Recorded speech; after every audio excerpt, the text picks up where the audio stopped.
Welcome to Log Level Debug, a show about news and stuff and things in the technology world. Presented by globalglob.dev, a hard hitting news site for software development, IT, and general technology. Recorded live Monday, August 3rd, 2026. And I sound cooler in real life. Now let's get into all the news we logged over the past week, with the links in the show notes. Last week, we learned a new OpenAI model hacked the AI hosting company Hugging Face. This week, we learned that OpenAI learned that the company Modal Labs learned that their customer learned they were hacked by OpenAI in early July. Let's try that again. The cloud company Modal Labs discovered they were also targeted by hacking attempts from an OpenAI model in early July. The model was able to get a foothold into an unsecured compute environment of one of their customers. Modal Labs wants everyone to know it was the customer's fault because of how they configured their environment. It's okay to keep using their services. Quote, please, pretty please, stop leaving us just because one of our customers did something stupid. End quote.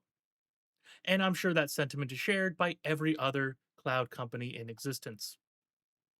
Continuing the trend that anytime one AI company announces something, another one announces the same thing a few days later. This week, Anthropic announced one of their Claude models built a malicious Python package, uploaded it to PyPy, and three companies installed it.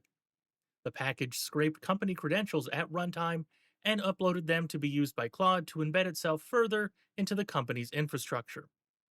Anthropic is very sorry that this happened, but they couldn't let OpenAI get all the free press.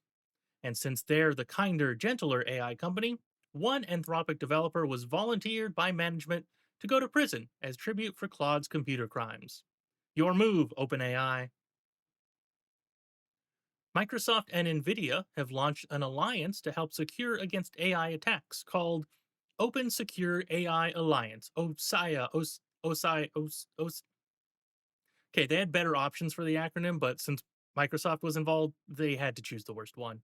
It's probably a contractual thing. The goal of the alliance is to develop open source tools to defend against attacks from frontier models.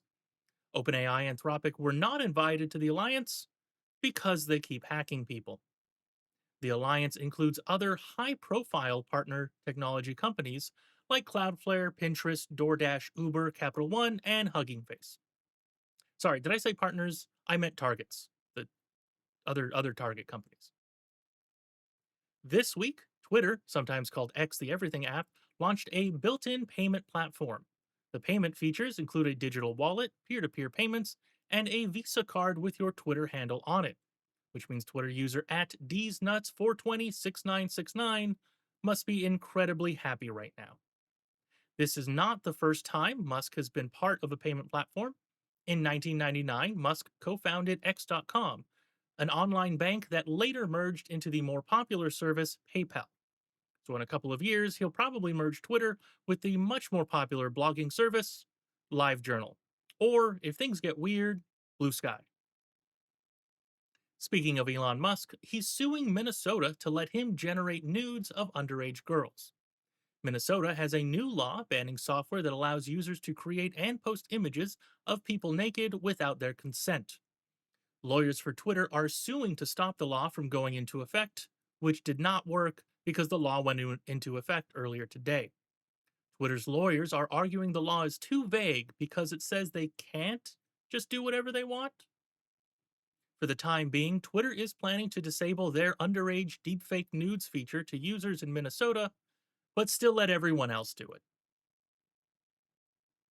Apple has launched a new program called Upgrade that lets you lease products from them. The new program works for the majority of Apple products, unlike the now deprecated iPhone Upgrade program. At the end of the lease terms, you will be allowed to purchase the device for a one time payment. Apple has not announced what the one time payment is, but since it's Apple, we assume it'll be 98% of the device's original cost. Google deployed a new AI feature in Google Earth to let anyone fabricate satellite imagery. Google has already rolled back the feature after seeing people kept using it to create a plethora of misinformation. We can't show any of the pictures because it's a lot of giant penises. Penis skyscrapers, penis mountains, penis crop circles, penis houses. And then there's whatever this is in Washington, D.C. Gross. The State Department of the United States presented at the AIDS 2026 conference this week using an AI generated map of Africa, which also included the OpenAI watermark. The map misabled every single country in Africa and included the fictional country of Wakanda from Marvel Comics. As a big fan of Marvel Comics myself, all I have to say is keep putting statements on the internet saying Wakanda is real so other AI tools include it in their mislabeled maps. Also, I hear auditions are going on right now for the MCU's X-Men cast. Kevin Feige, if you're watching, and I know you're not, I'd play a great Cannonball. Or, if that's not what you're looking for right now, Gambit. And that's all the news that happened this week. If we didn't talk about it, it's not in the logs. Join Log Level Debug next week when we'll talk about everything that happened between now and then. If you enjoyed the show, tell your friends, and if you didn't, tell your enemies. For more news before the next episode, remember to visit globalglob.dev for hard hitting news technology professionals really care about. If you watch the video, please like and subscribe. And if you listen to the audio only podcast, please leave a review somewhere, preferably not hidden in JPEG metadata. Until next time, go twiddle some bits.